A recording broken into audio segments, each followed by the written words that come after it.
Саламатсыңарбы балдар. Бүгүн биз адабий окуу сабагынан калптар деген тема боюнча сүйлөшөбүз. Балдар, калп айтуу кандай экенин билебиз, Туура айтасыңар, калп айтуу жакшы сапат эмес. Бирок калпты чындай айтып ишендирүү да сөз билген адамдардын бир белгиси.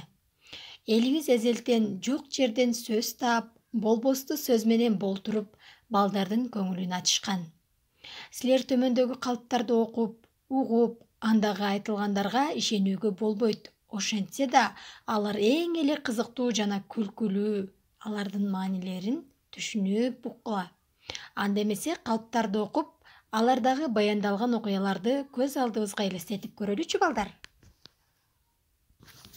5 өрдөк. Балбан болгон башымда, туура 2 жашымда. Чап кармашып билектен аюу менен күрөшкөм. Айтсам дагы чынымды, айга учургам чымынды, айдан келип алчымын, айтып берген бардыгын. Түн аларда күн экен, күн аларда түн экен. Тең жартысы көл экен, тең жартысы чөл экен. Төөлөр талдын башында, төрөлүшөт жазында. Айтор укмуш кызык көп, чычканы жок, мышык көп. Көргөнүм чын, таң калба, көрбөгөндөр арманда. Десе чымын маңдайда, ишене албай аңдайга. Өкүнгөнмүн ошондо, өзүм барбай калганга.